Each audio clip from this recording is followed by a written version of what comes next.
Olá, tudo bem? Vamos a mais uma mensagem dos escritos bíblicos. E o tema deste vídeo é a inexperiência dos e estagnação nos escritos bíblicos. A inexperiência dos escritos, o atraso, a falta de fé, a falta de crer nos escritos e a estagnação.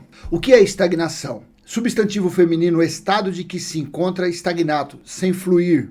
Figurado, falta de progresso, de movimento, de atividade, paralisação. Então veja, isso é estagnação, é ficar parado. Avançou, sim, avançou, saindo da lei, saindo do antes da cruz, saindo das maldições mosaicas e vindo para a graça pregada por Paulo. Correto. Porém, chegou em Paulo, estagnou, parou, não fluiu. Por isso que o tema deste vídeo é esse. Então eu quero passar em breves palavras, breve entendimento, o porquê que nós devemos avançar no conhecimento, avançar no entendimento. Pregar Paulo para os religiosos? Claro, vamos fazer isso. Na medida do possível, vamos fazer. Não deveria ser necessário mais. Não deveria ser preciso fazer mais isso. Porque, afinal de contas, a escatologia já foi consumada. E o próprio Deus já estabeleceu o seu tabernáculo espiritual e é Ele mesmo que está nas pessoas, no espírito das pessoas. Então é Ele quem convence, é Ele quem ensina, é Ele quem coloca o amor, é Ele quem coloca o arrependimento, é Ele quem coloca a compaixão.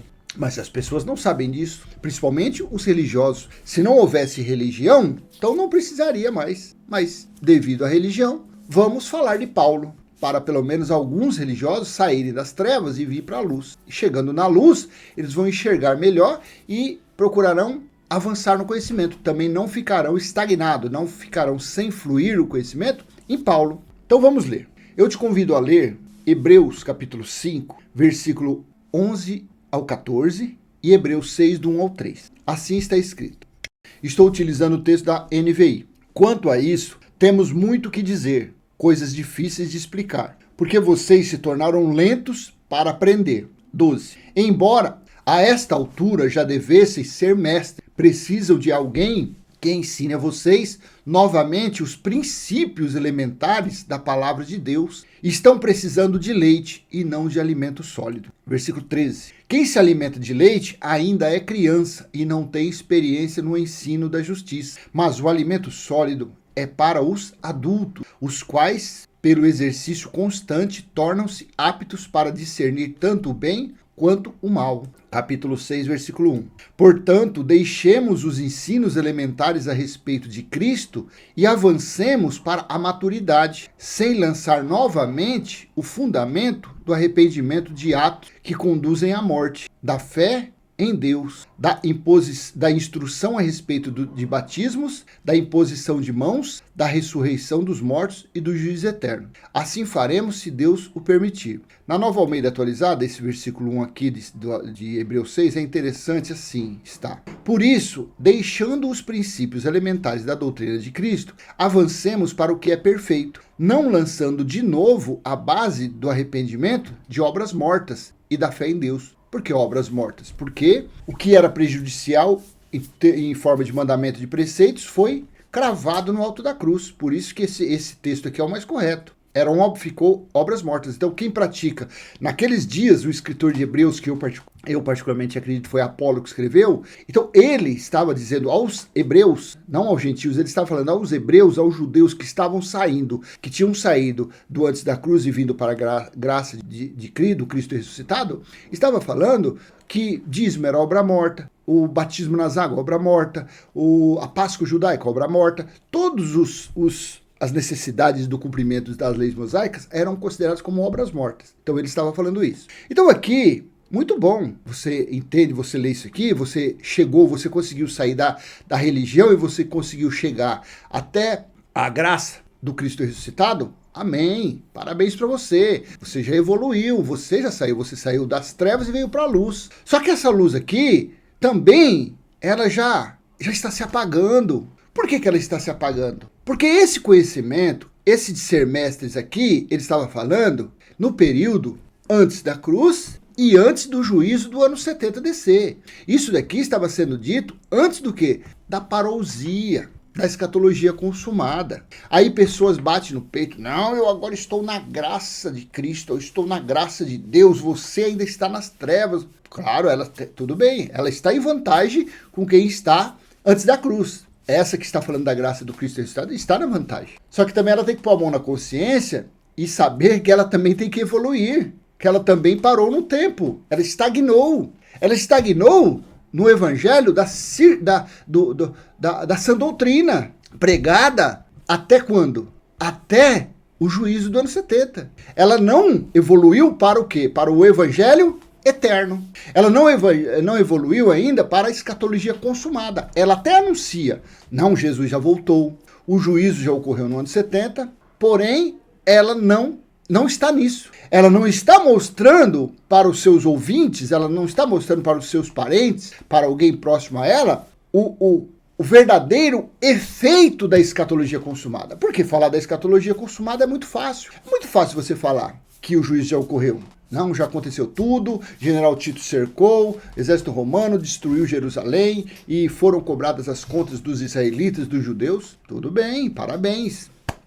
Mas e aí, ficou nisso? Somente isso? O mais importante da escatologia consumada, o que é? O que é o mais importante da escatologia consumada? É isso daqui. Apocalipse, capítulo 21, do versículo 1 ao 6. Isso é o mais importante. E vi novo céu e nova terra, pois o primeiro céu e a primeira terra passaram e o mar já não existe. 2 e 3. O mais importante disso aqui é o 2, o 3, o 5 e o 6. Porque o 1 e o 4 são figura de linguagem, é uma metáfora. No 2, vi também a cidade santa, a nova Jerusalém que descia do céu da parte de Deus, preparada como uma noiva enfeitada para o seu noivo. João estava vendo isso no Espírito. 3, ouvi uma voz forte que vinha do trono e dizia: eis o tabernáculo de Deus com os seres humanos. Deus habitará com eles, eles serão os povos de Deus, e Deus mesmo estará com eles e será o seu Deus. Esse versículo 3 aqui, quando você anuncia, quando você fala para alguém, quando você professa sua fé nisso aqui, você vive isso, então você avançou no conhecimento.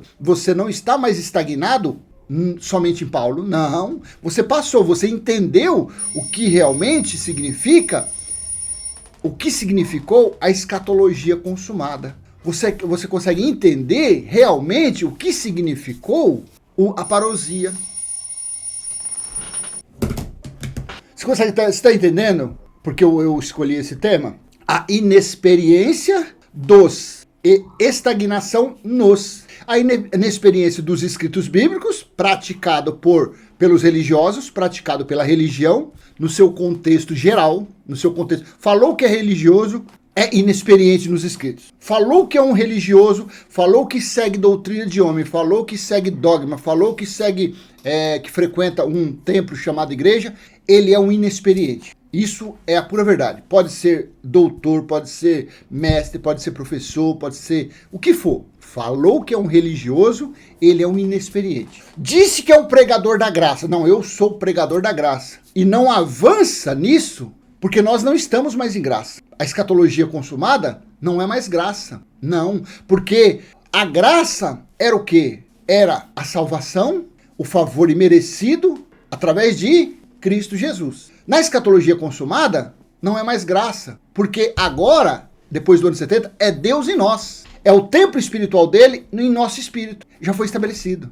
Então não há mais. A graça veio aos gentios. Olha, a graça foi dada a vocês, gentios. Foi um favor imerecido. Vocês não mereciam, porque antes da cruz, gentios, vocês não tinham Deus, vocês eram afastados da comunidade de Israel. Então essa é o discernimento. Então, os pregadores, os que dizem, não, eu sou pregador da graça, eu prego graça, eu não estou mais na lei. Tudo bem, parabéns, é o que eu volto a falar. Mas você tem que avançar no seu conhecimento. Você tem que mostrar para as pessoas que estão te seguindo que Deus, que a escatologia, é Deus neles. É o Criador no espírito deles. Aí você não está mais estagnado em Paulo. Você tem conhecimento de Jesus de Nazaré, você tem conhecimento da graça para os gentios e você tem conhecimento da escatologia. As 3 fases do evangelho. O evangelho da circuncisão, o evangelho da incircuncisão e o evangelho eterno. Que o evangelho eterno, Apocalipse capítulo 14, 6 e 7, o evangelho eterno é o que mesmo? É Deus em nós. Então, esse significado desse tema, a inexperiência dos, se refere aos religiosos, e a estagnação nos escritos bíblicos, que são os pregadores da graça que não avançam no entendimento. Ultimamente, eu estou evitando, não sei se você percebeu, mas eu estou evitando de falar graça e paz. Por que graça e paz? Porque a paz esteja convosco, com todos, era Jesus de Nazaré. Graça e paz, falada por Paulo aos seus, porque a graça tinha chegado e a paz vinha de Jesus. E na escatologia consumada? Se cumpriu tudo. Então eu tenho que tratar você como meu irmão em Cristo. Mas é proibido falar graça e paz? Claro que não. Mas eu estou evitando, por quê? Para mostrar que o meu entendimento já está avançado na escatologia consumada. Eu não estou estagnado em Paulo. Vou continuar falando de Paulo? Claro. Vou continuar falando de Jesus de Nazaré? Claro. Vou continuar falando de Gênesis? Claro. Enquanto eu estiver com esse canal estiver, não dá mais para mudar. Porque também tem sentido. Limpos pela graça. Porque o religioso, ele sai da religião, ele está na religião, nas trevas, aí ele vem para a graça pregada por Paulo e ele é limpo mesmo. Limpos pela graça. Só que não vamos ficar mais no limpos pela graça somente. Vamos avançar. Vamos para a plenitude. A plenitude dos feitos do Criador, de Elohim, para o nosso espírito, que é Ele em nós. Tudo bem? Então eu vou encerrando por aqui. Espero ter sido útil de alguma forma. A inexperiência e a estagnação nos escritos bíblicos foi o tema deste vídeo. Espero ter contribuído de alguma forma. E se assim foi, dê um joinha, compartilhe. Claro, para compartilhar tem que ter coragem, tem que ter peito. E fé, tem que acreditar no que está escrito. E se se você não é inscrito, se inscreva no canal, ative o sininho para receber novas notificações. Até a próxima, se Elohim, se o Criador permitir. Tchau, tchau.